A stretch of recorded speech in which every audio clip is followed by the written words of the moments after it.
I'm going to paint you two pictures, and I want you to hold both of them in your head. First, the story of an average driver.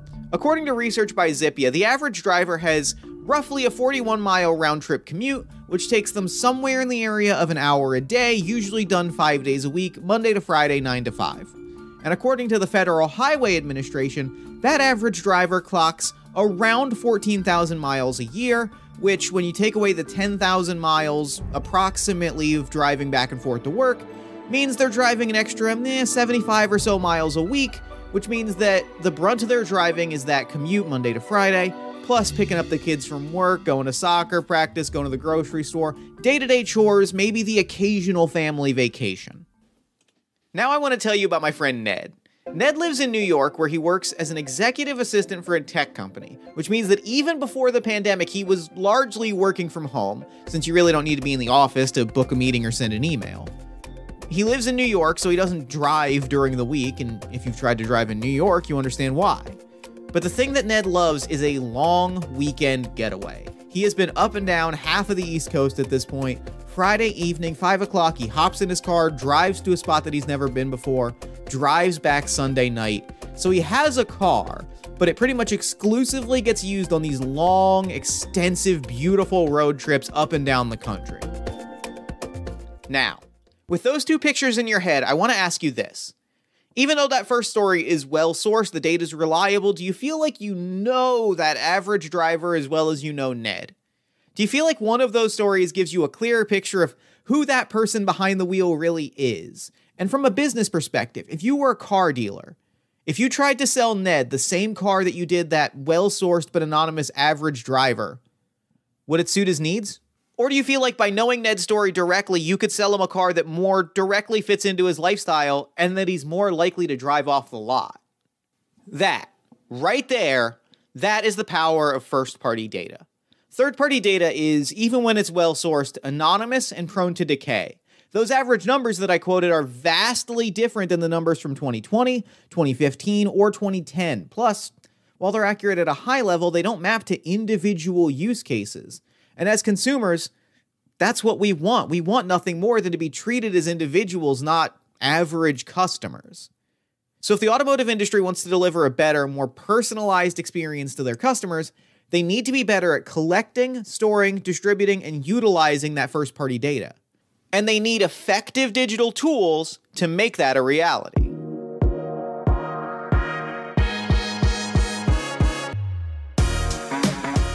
This is Transformation at Work, a podcast about real stories of business transformation and Salesforce success, without all the jargon attached.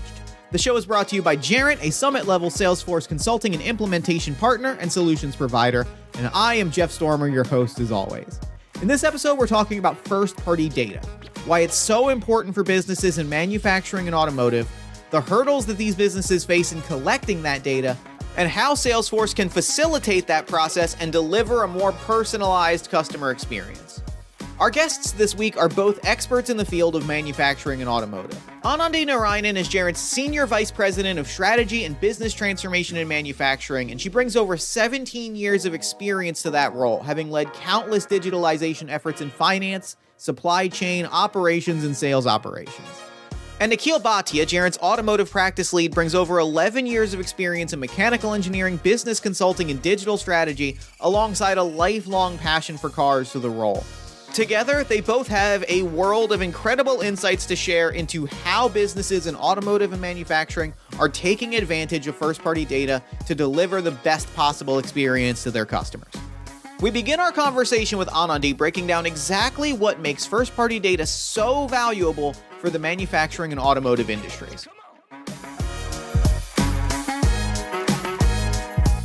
If I move from something that's anonymized in some capacity, which your third-party data typically is, to something that I know exactly who the person is or who the entity is that's interested in my product or perhaps purchased my products, then I have control to do things with that information. I can market that entity or that body or that person directly. If it's anonymous, I can't. I have general trends, but I can't necessarily take action on those trends when I'm trying to activate things like marketing campaigns. It's really important for a lot of these organizations because they typically sell through types of channels.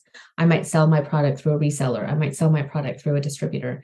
I might sell my product online through Amazon or something like that. So because I'm not directly transacting with you, my access to who you are is really, really important because I want to be able to find out, did you like it? Did you not like my product? If you called and complained to me, how do I know who you are? Because we never had an engagement in the first place. But I want to be able to get or acquire that engagement so that I can serve you better, especially if you're a loyal customer, especially if you're a high value customer. I want to be able to make sure that I'm serving you in that way and I'm not serving you as though we've never met before. And from what I'm hearing, it sounds like it offers a lot of opportunities for personalization as well, right? Like, if you know me and you know what I need as a customer, you know my experience, my background, what I'm looking for, you can a lot more specifically tailor and target that marketing experience to help me find the solutions to my problems, and that's going to translate to a much happier customer at the end of the transaction. Would you agree with that? I would 100% agree with that. And the personalization extends to some of the marketing activities that I might want to do with you. And then it also extends to how I want to service you, right? Because if you call repetitively because you have an issue, maybe the issue is, my product hasn't arrived on time or my product's defective or whatever it might be. Again, I want to know something about you so that my response to you is tailored. And my response to you is empathetic to whatever it is that you're experiencing. The worst is, if you as a customer are calling repetitively about an issue and the person on the other end has no idea that this is the 10th call you've placed or this is a repetitive problem. That's like the worst experience for a customer to feel. And you don't want that feeling. So anything that brings that information closer, even though you may have not bought directly from me, bought through some other person, but yet it's my product you have. I want to make sure you're getting that white glove experience, so to speak. Now, that level of personalization, both in terms of service and marketing, is an incredible value proposition, especially when you consider that, according to research by Epsilon, 80% of customers are more likely to make a purchase when they are offered a personalized experience.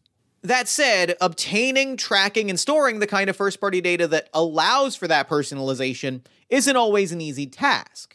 Unlike with third-party data, which you can pull from industry publications, databases, or whatever your source of choice, with first-party data, you really have to have the infrastructure in place to collect that data, store it, share it. Which is why, as Nikhil breaks down here, the automotive industry in particular has long struggled to capture that kind of first-party data, because to put it simply, a lot of businesses just didn't have the tools to do so. Let's throw it to Nikhil. So I think for a long time, we were not equipped with a lot of tools internally for us to capture, as an automotive organization, the sentiment of our audience correctly. By that, what I mean is that as the pandemic happened, that obviously further accelerated the need for digital transformation to have omni-channel, way of connecting with your customers, etc. But at the same time, what I'm seeing here is that when we are talking about first-party data, you need to have foundational technology to collect first-party data. So as the technology has made so much progress in the last few years, and we have seen that happen in other, retail-based industries as well, where we are trying to understand our customer better through first-party data. So it was only a matter of time when automotive will accepted the fact that first-party data is the need of the hour in order for them to understand their customers better. And that is in connection to what Salesforce is working on in the automotive sector as well. The concept of households, Driver 360, everything we are talking about, the foundation is first-party data, or the eventual outcome is first-party data, which is good quality data about customers who are shopping with you, who are trying to understand your brand, and what do they need most importantly. So the accuracy of that first-party data, I believe, is definitely high. But at the same time, we need to have foundational technology like CRMs to be able to capture that information correctly and to analyze it in the right ways. Now, speaking of collecting and analyzing that data, can you break down, for the automotive industry in particular, what is the major value add that a CRM such as Salesforce can bring to the table as it relates to capturing, studying, and utilizing this first-party data from customers? Like at a 10,000-foot view, what does the value prop for businesses in automotive look like when it comes to first-party data? Absolutely, Jeff. I think it's a very important question, which covers the foundational reasons why Automotive Cloud was launched as well. So I think with the Automotive Cloud, the idea is that we want to understand the customer from the minute they interact with the brand to the point either we lose them as a lead or they buy a vehicle from their shopping experience. So I think in all of that, what I'm understanding is that Automotive Cloud is using the concept of households, which means that if you have 3 people in your family or 4 people in your family, we want to understand more and more about you guys, whether it's, your driving pattern, what's your monthly mileage, what is the reason for your driving? Do you drive to work? Are you an essential care worker, or do you work in construction? Do you off-road a lot, etc.? So the idea here is that we are trying to collect first-party data about our audience, about our customers in the best way and the most detailed way possible. But the intention was to collect this data in the past too. But what Automotive Cloud is doing with us now is providing us the right set of tools to do that in an easy and sustainable way where the data can be analyzed over time. Because if you would notice, what will lead to a successful first-party data collection, which is the mechanism that we create internally, what our salespeople are capturing. So in the end, if the end user appreciates the technology, the systems he or she is working around, then we have a higher chance of collecting good first-party data from our customers. And of course, the value of this data to marketing is almost gold. Now, having the capacity to collect and store and share that data, as Nikhil points out, is a pretty amazing thing that offers a lot of great potential. The challenge that raises, however, is that then you have to go out and actually collect that data, and as any business can tell you, customers are not always the most willing to share that information directly with businesses. Let's hear from Anandi about how manufacturers and automotive dealers can utilize that technology to collect that data from customers so they can truly personalize their experience. Different types of companies try to create different incentive models, but that's the first thing is, do you have a method to get people to participate in sharing information with you? Because if you don't have a method that's going to have them want to do it, it's going to be a bit of pulling teeth. In the consumer world, we see a lot of manufacturers put things like, if you load up a device, it might say, can I send this data back to the manufacturer, right? So that's where they're engaging with you and me directly and making sure that they can receive that information. If you want your product to be covered by warranties and things like that, they motivate you and I to whether fill out physical form cards or digital form cards. Again, that's one way for them to access you and me. And that access helps on the marketing front, but that access also helps on if you have a problem, now I know what you've bought of mine and what you're entitled to. And the harmonization and the rationalization is the next piece of it in terms of, if you send the data, now I have to figure out how to clean up the data and structure the data so it fits the model of how we've captured the data in our company. Most simplistically, you could fill out your product registration form with your name spelled with Jeff with 5 Fs because you just overtyped that, or you wrote it wrong, or anybody took it down wrong, right? And I receive that and I have to figure out, it's this Jeff. Is it the right Jeff? So there's a lot of complexity around that harmonization when you don't control the source of how it's being obtained. That is a big challenge to deal with, and that is my understatement of the day. And I'm guessing from the sounds of it that it gets a lot more complicated if you're dealing with a distributor or an intermediary or a third party before you get to the customer. Is that correct?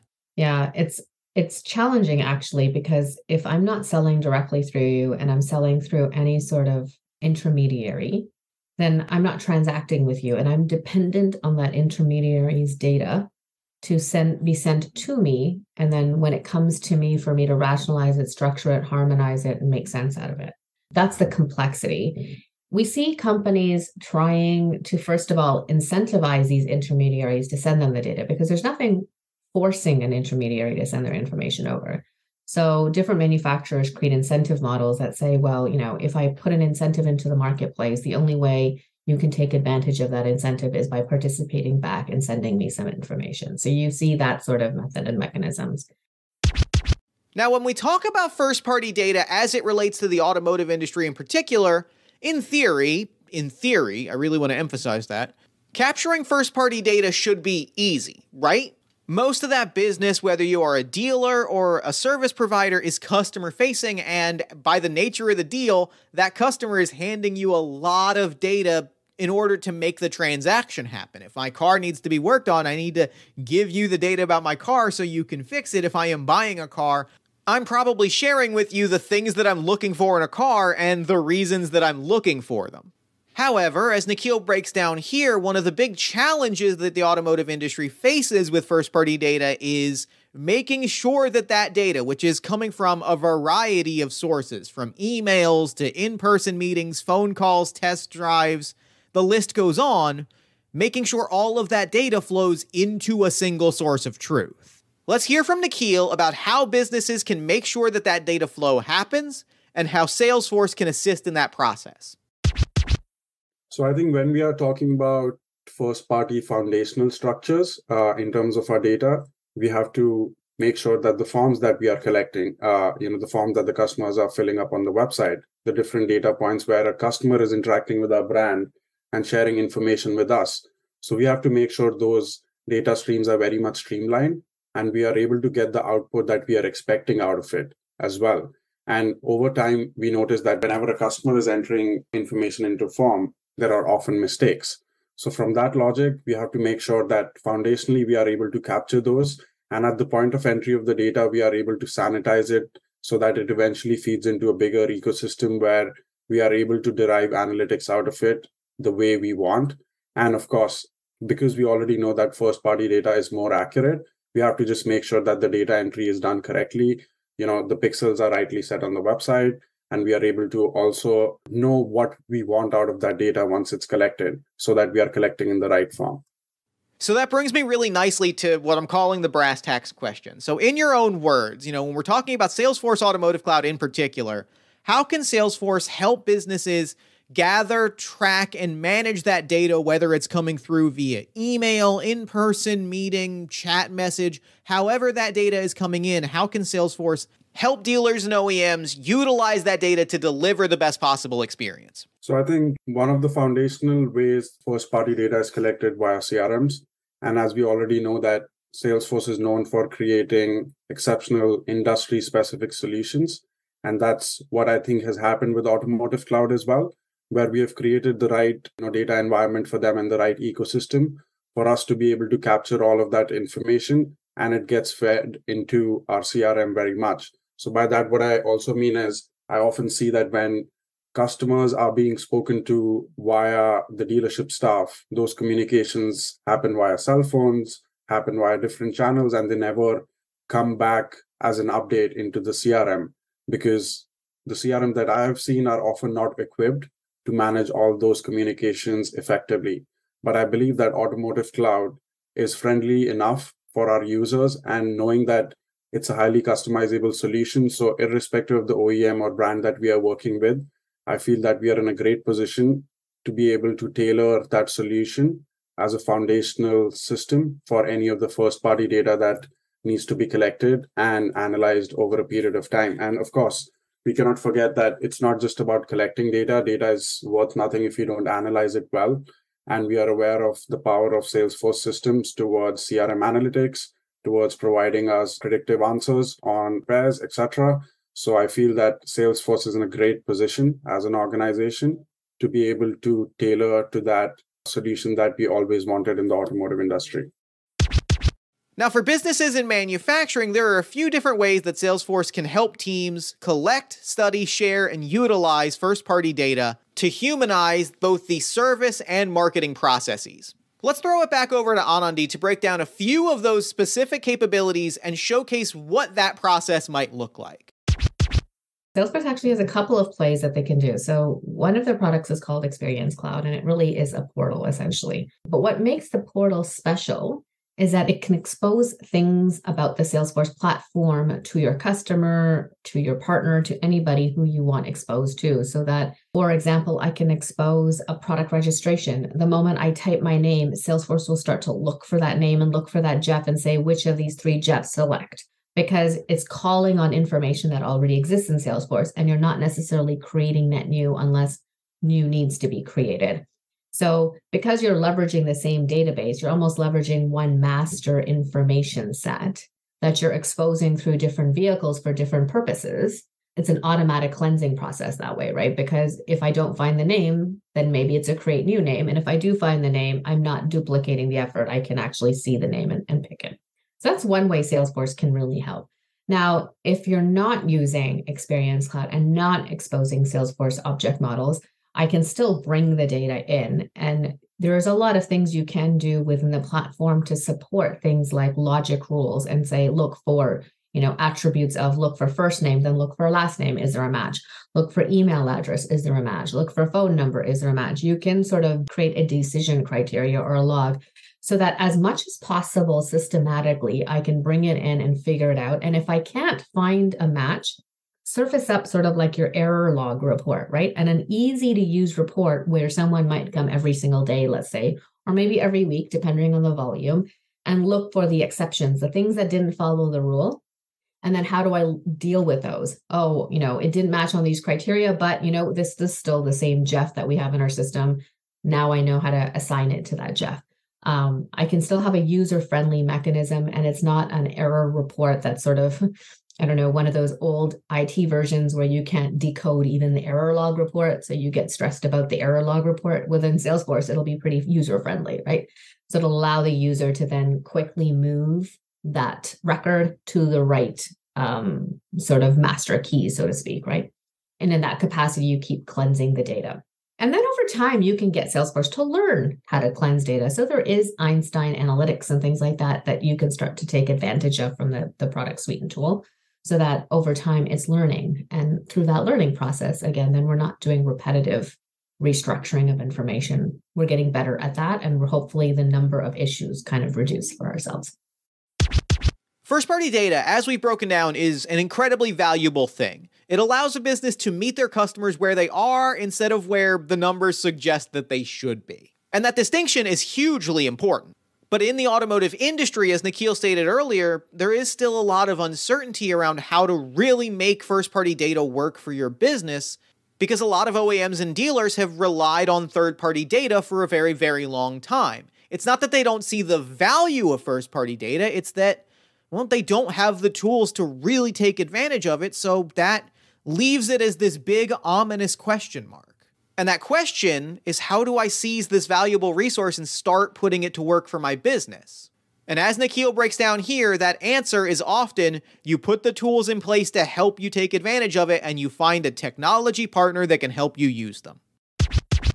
The number one question that most people in the industry are thinking, how can we have first-party data come to our help and be our biggest support? In order for us to do that as an organization or as an industry, we need to have the right foundational structures in place, a CRM which can communicate with the customer in a 360 way. As Salesforce says it very correctly, it has to be the single source of truth. And that's what the expectation of first-party data is. And going forward, the idea would be for us to create customizable solutions for our dealer conglomerates, OEMs, and partners in order for them to capture first-party data correctly, and of course to nurture it over a period of time and help bring their brand value up. Look, at the end of the day, we're all customers and we all want the same thing: to be treated like people. That human touch, someone knowing your experiences, your needs, being able to meet you where you are, that's huge. That's the whole ballgame. And that's where first-party data really comes through. It makes it so when we interact with a business, they get our story, not the average story. Especially when it comes to buying something as important as a car, the thing we drive to work in, the thing we take on vacation, the thing we pick up our kids with, the centerpiece of our lives. That human touch makes a world of difference. And that, more than any other reason, is why investing in the tools to help capture first-party data is so crucial for businesses. It lets your customers tell you their story in their words so you can meet them where they are. This has been Transformation at Work. Thank you so much for listening, and thank you to Anandi Narayanan and Nikhil Bhatia for your incredible insights. Transformation at Work is, as always, produced by Jarrett in collaboration with Salesforce. I am Jeff Stormer, your host and producer. If you enjoyed the show, consider leaving us a nice 5-star review on iTunes or Spotify, or head to jarrett.com to sign up for email updates when we release new episodes. Until next time, thank you so much for listening, and we hope to see you again soon.